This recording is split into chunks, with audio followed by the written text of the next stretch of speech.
जय हिंद। स्वागत है आपका हमारे इस YouTube चैनल में। आज हम करेंगे छत्तीसगढ़ी बोली से संबंधित प्रश्नों को जो किसी न किसी एग्जाम में छत्तीसगढ़ की परीक्षा में पूछे गए। यहाँ से आपको ये देखने को मिलेगा कि छत्तीसगढ़ी भाषा का उद्भव कहाँ से हुआ है। छत्तीसगढ़ी, जैसे हम छत्तीसगढ़ में छत्तीसगढ़ी बोलते हैं, तो छत्तीसगढ़ के किस किस भाग में कौन कौन सी छत्तीसगढ़ी बोली जाती है। तो इन सभी प्रश्नों को हम इस वीडियो में करने वाले हैं। वीडियो में नए हैं तो पहले पूरा वीडियो देख लीजिएगा, उसके बाद आप चैनल को सब्सक्राइब कर लीजिएगा यदि आपको पसंद आए तो। चलिए चलते हैं आज के प्रश्नों पर। सबसे पहला प्रश्न है आज का कि छत्तीसगढ़ी भाषा किस भाषा परिवार की है, अर्थात जो छत्तीसगढ़ी है वो किस भाषा से आया है। ठीक है, तो इसके लिए ये जान लीजिए जो हमारा छत्तीसगढ़ी है वो पूर्वी हिंदी से संबंधित है या फिर पूर्वी हिंदी का ही एक अंश है। और जो पूर्वी हिंदी है वो भारोपी भाषा का परिवार का है। जो पूर्वी हिंदी है वो भारोपी भाषा परिवार से संबंधित है। तो इस प्रकार से छत्तीसगढ़ी का भी जो भाषा है वो भारोपी भाषा का परिवार से संबंधित है। आंसर हो जाएगा ऑप्शन नंबर बी। छत्तीसगढ़ की प्राचीन भाषा का नाम बताइए। ऑप्शन है हल्बी, अवधी, कोशली, महाकांतरी या फिर इनमें से कोई नहीं। हम सबको पता है छत्तीसगढ़ का पुराना नाम है दक्षिण कोशल। क्या नाम है? दक्षिण कोशल। और दक्षिण कोशल भूभाग अर्थात छत्तीसगढ़ में बोली जाने वाली भाषा का पुराना नाम था कोसली। नाम कैसे पड़ा? इसके भूभाग के नाम के हिसाब से दक्षिण कोशल भूभाग के नाम के हिसाब से इसकी पुरानी भाषा का नाम है कोसली भाषा। ऑप्शन नंबर सी सही उत्तर है। छत्तीसगढ़ी किससे उद्भूत है ना? तो यदि हमने पढ़ा है जो छत्तीसगढ़ी जो भाषा है ना, ये जो छत्तीसगढ़ लिखा है ये छत्तीसगढ़ी होना चाहिए। तो जो छत्तीसगढ़ी है वो हमारे पूर्वी हिंदी से आया है। ठीक है, पूर्वी हिंदी है। और जो पूर्वी हिंदी है वो हमारे अर्धमागधी से आती है। ठीक है, जो पूर्वी हिंदी है वो अर्धमागधी से आती है। इस प्रकार हमारा उत्तर हो जाएगा अर्धमागधी आंसर। लेकिन इसमें आपको जानने वाली बात ये हो जाएगी जो छत्तीसगढ़ जी जो भाषा है वो भी हमारे आधुनिक भाषा के अनुसार से संस्कृत से ही बनकर आया है या फिर संस्कृत से ही छत्तीसगढ़ी भाषा का विकास हुआ है। क्यों? क्योंकि ये जो हिंदी है वो भी संस्कृत से ही बना है और छत्तीसगढ़ी जो भाषा है वो भी पूर्वी हिंदी से संबंधित है। इसलिए हम ये कह सकते हैं कि जो छत्तीसगढ़ी भाषा है वो भी पुराने हमारे जो मुख्य भाषा है क्या बोलते हैं संस्कृत, उससे उद्भव हुई है। छत्तीसगढ़ी भाषा इनमें से किसके अंतर्गत पड़ती है? ठीक है, जो छत्तीसगढ़ी भाषा इनमें से किसके अंतर्गत पड़ती है? तो पश्चिमी हिंदी, पूर्वी हिंदी, पहाड़ी हिंदी या फिर इनमें से कोई नहीं। अभी तक हम पढ़ते आए हैं कि जो छत्तीसगढ़ी भाषा है वो पूर्वी हिंदी से संबंधित है या उसी के अंतर्गत पड़ती है।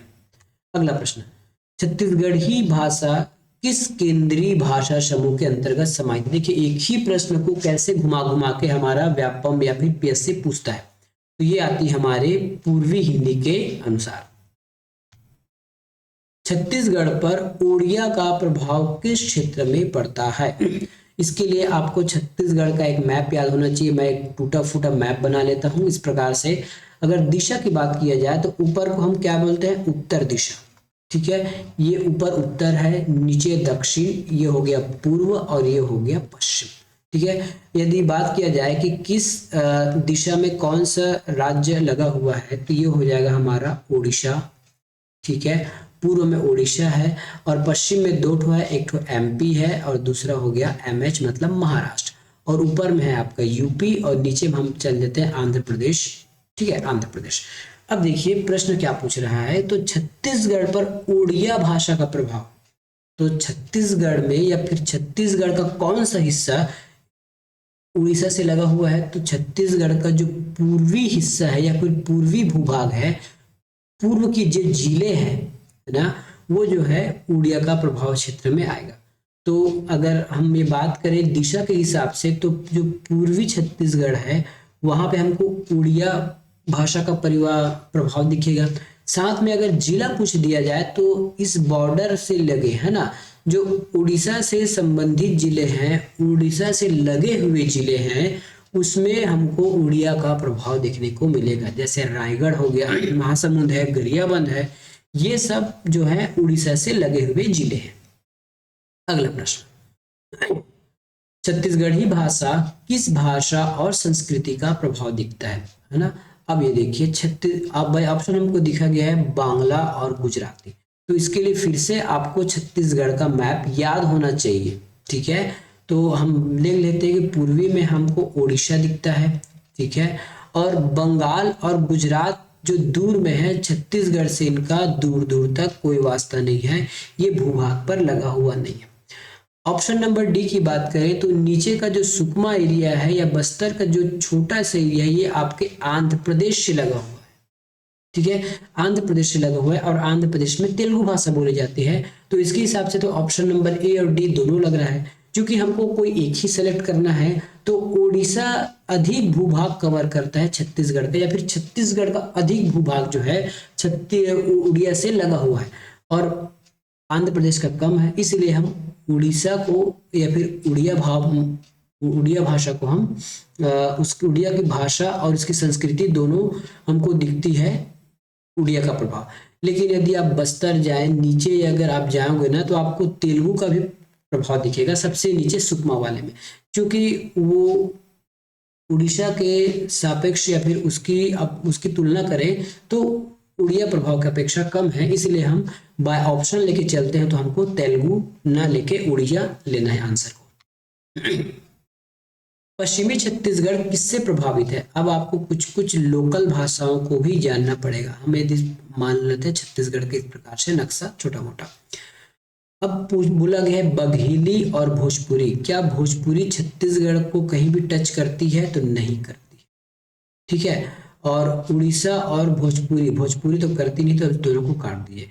बचा हमारे पास मराठी और गोड़ी। मराठी महाराष्ट्र, जो मैं ये महाराष्ट्र है, ये महाराष्ट्र है, सॉरी एमएच, और ऊपर है हमारा एमपी मध्य प्रदेश। तो मध्य प्रदेश में आपकी बुंदेली बोली जाती है और मराठी बोली जाती है महाराष्ट्र में, तो इसके हिसाब से हमारा ऑप्शन नंबर बी बिल्कुल सही है, ठीक है। और मराठी और गोड़ी लिखा गया है, लेकिन गोड़ी तो छत्तीसगढ़ में ही है, तो प्रभाव वाला बात कहाँ से आ गया। क्वेश्चन को ध्यान से पढ़िएगा, कभी कभी आप इसमें फंस भी सकते हो, ठीक है। गोड़ी छत्तीसगढ़ में बोली जाती है, लेकिन ये उसका स्वयं का भाषा है, ना कि बाहर का। और प्रभाव का मतलब होता है, या फिर प्रभावित का अर्थ होता है कि जो दूसरे राज्य से आया हो भाषा या फिर संस्कृति। तो गोड़ी तो हमारे यहाँ का है ना। जबकि जो बुंदेली है, जो एमपी में बोली जाती है, वो छत्तीसगढ़ से टच करती है, और जो मराठी है महाराष्ट्र में बोला जाता है। तो ये जो हिस्से हैं जहाँ महाराष्ट्र और मध्य प्रदेश का जो जिले से लगे हुए जिले हैं या फिर राज्य से लगे हुए जिले, यहाँ पे हमको उसका प्रभाव देखने को मिलता है। गोड़ी मत लगाइएगा, गोड़ी जरूर छत्तीसगढ़ में बोली जाती है, लेकिन ये गोड़ी किसी का प्रभाव नहीं है, वो हमारे यहाँ का ही भाषा है, या फिर उसका उद्भव हमारे यहाँ का हुआ है।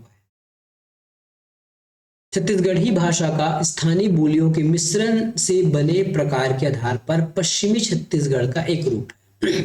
चलिए अब हमको ये जानना आवश्यक है कि छत्तीसगढ़ में छत्तीसगढ़ी तो बोली जाती है, लेकिन दिशा के आधार पर, या फिर क्योंकि छत्तीसगढ़ चारों ओर अपने पड़ोसी राज्यों से घिरा हुआ है और उनका कुछ प्रभाव भी होता है, ठीक है। यदि कोई राज्य अपने पड़ोसी क्षेत्र से घिरा हुआ है तो उसका कुछ प्रभाव भी होता है, तो उस प्रभाव के हिसाब से थोड़ा थोड़ा हमारे छत्तीसगढ़ में चेंजेस देखने को मिलते हैं, है ना। हम भले ही बोले कि छत्तीसगढ़ में छत्तीसगढ़ी बोली जाती है, लेकिन सारे जगह एक ही प्रकार का छत्तीसगढ़ी नहीं बोला जाता, वहाँ उसके क्षेत्र विशेष के हिसाब से थोड़ा थोड़ा अंतर पाया जाता है, उसी को हमको यहाँ पे देखना है, ठीक है। यदि हम उत्तर की बात करें, दक्षिण की बात करें, पूर्व की बात करें और पश्चिम की बात करें, ठीक है, तो हम उत्तर से साथ में चलते हैं। तो उत्तर वाली भाषा को बोलते हैं सरगुजिया। क्या बोलते हैं? सरगुजिया भाषा, ठीक है। उत्तर में सरगुजिया भाषा कैसे याद करेंगे? ऊपर में हमारा सरगुजा जिला है। पूर्व की बात करें तो पूर्वी वाले जो छत्तीसगढ़ी भाषा है उसको हम बोलते हैं लरिया भाषा, ठीक है। उसी अनुसार दक्षिणी छत्तीसगढ़ है, वहां पे जो छत्तीसगढ़ी बोली जाती है उसको हम कहते हैं हल्बी, ठीक है, हल्बी भाषा कहते हैं। और पश्चिमी जो छत्तीसगढ़ है वहां की छत्तीसगढ़ी भाषा को कहा जाता है खल्हाटी भाषा, ठीक है। तो ये हो गया हमारा आंसर। अब देखिए पूछा क्या गया है, पश्चिमी छत्तीसगढ़, तो पश्चिम में क्या है, ये वाला हिस्सा खलटाई, तो ये हो गया खलटाई। ठीक है, आंसर आपको याद होना चाहिए।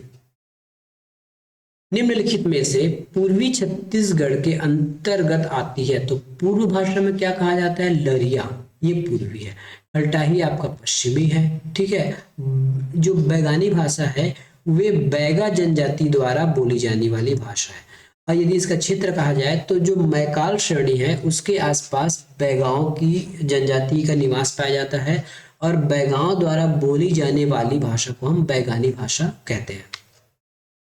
छत्तीसगढ़ी भाषा लरिया किस राज्य की सीमा की बोली है, अब देख लीजिए किस राज्य की सीमा की बोली है, तो ये हमारे उड़ीसा और छत्तीसगढ़ की पूर्वी भाषा है ना, याद रखिएगा, ऐसे याद रखिएगा, ये ऐसे उत्तर पश्चिम, तो उत्तर में है आपका सरगुजिया, ऐसे याद रखिए, ऊपर सरगुजिया, नीचे हल्बी, पूरब में लरिया और पश्चिम में खलटाही।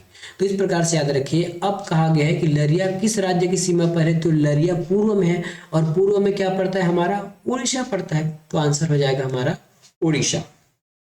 अब देखते हैं आगे प्रश्न, लरिया बोली किस जिले में बोली जाती है। अब देखिए ये आपके लिए थोड़ा सा क्रिटिकल क्वेश्चन हो सकता है यदि आप मैप अच्छे नहीं पढ़े हैं तब की स्थिति में।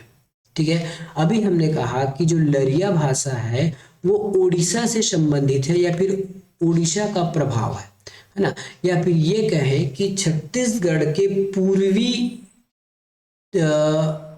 बॉर्डर एरिया में, छत्तीसगढ़ के पूर्व एरिया में या फिर बॉर्डर क्षेत्र में जो छत्तीसगढ़ी भाषा का उपयोग किया जाता है उसको हम लरिया कहते हैं। अब देखिए इसमें से सबसे पूर्वी कौन सा है, क्या सरगुजा सबसे पूर्वी है, महासमुंद पूर्वी है। देखियो राजनांदगांव तो पूर्वी है नहीं, क्योंकि राजनांदगांव इस साइड है, तो हम इसको पूर्वी नहीं कहा मान सकते, ये तो पश्चिमी है। उसी प्रकार कांकेर भी पश्चिमी है ना। तो ये दो जो जिले के नाम है ये तो कंपटीशन से बाहर हो गए। बचा हमारे पास सरगुजा और महासमुंद। तो सरगुजा का मेरे ख्याल से यहाँ पे लोकेशन है, जबकि महासमुंद अधिक पास है हमारे छत्तीसगढ़ के पूर्वी क्षेत्र में या फिर उड़ीसा क्षेत्र से लगा हुआ है। तो आंसर हो जाएगा हमारा महासमुंद। तो इस प्रकार से आपने इस प्रश्न में क्या सीखा कि आपको छत्तीसगढ़ का कौन सा जिला किस हिस्से में उत्तर पूर्व पश्चिम या फिर कौन सा राज्य से लगा हुआ है ये भी याद होना चाहिए। अब आपको सूची मिलाना है, सही जोड़ी। ठीक है, तो पश्चिम छत्तीसगढ़ में क्या कहा जाता है, तो पश्चिमी में खलटाही बोला जाता है। ठीक है, उत्तर में क्या कहा जाता है, उत्तर में सरगुजा है तो सरगुजिया लगा दीजिए, पूर्वी में लरिया लगा दीजिए, और दक्षिणी में क्योंकि हल्बा जनजाति निवास करती है तो ये हल्बा हो गया। कई बार आपको पूछा जाएगा कि बस्तर की भी बोली पूछी जाती है, तो बस्तर की बोली में आपको हल्बा लगाना है। तो इसके हिसाब से हमारा आंसर कौन हुआ जी, अ का हो जाएगा हमारा 3, अ का 3 तो पूरे में है, चलो ठीक है।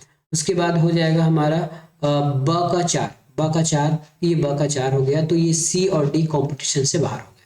ठीक है, अब देखिए स का हो जाएगा 2, तो स का 2 ये है, तो इसके हिसाब से ऑप्शन नंबर ए हमारा सही उत्तर हो गया। यदि हम ऐसा पकड़ते कि द का 1 हल्बी, तो द का 1 किस में है, ए में, तो ऐसा भी आप एक ही बार में इसको पकड़ सकते थे। जब भी एग्जाम में बनाओगे आपको इसी प्रकार से बनाना है एलिमिनेट करने के लिए। छत्तीसगढ़ी किस लिपि में लिखी जाती है, अभी तक हमने पढ़ा है कि जो छत्तीसगढ़ी भाषा है वो पूर्वी हिंदी का भाषा है। ठीक है, जो छत्तीसगढ़ी भाषा है पूर्वी हिंदी से आया है, और हिंदी को हम किस में लिखते हैं, देवनागरी में, तो इसके हिसाब से हमारा आंसर हो जाएगा देवनागरी लिपि में। तो ये था आज का हमारा वीडियो जिसमें हमने भाषा से संबंधित कुछ प्रश्नों को हल किया जो पूर्व एग्जाम में पूछे गए हैं। इसके बाद हम क्या करेंगे, बोली और भाषा के कुछ और प्रश्न हैं। ठीक है, कुछ और प्रश्न है, अब उसको देखेंगे, उसके लेखक या फिर मेनली कौन सी भाषा कहाँ बोली जाती है, कैसा प्रश्न आता है, वो हम अगले वीडियो में देखेंगे। मिलेंगे नेक्स्ट वीडियो में, धन्यवाद।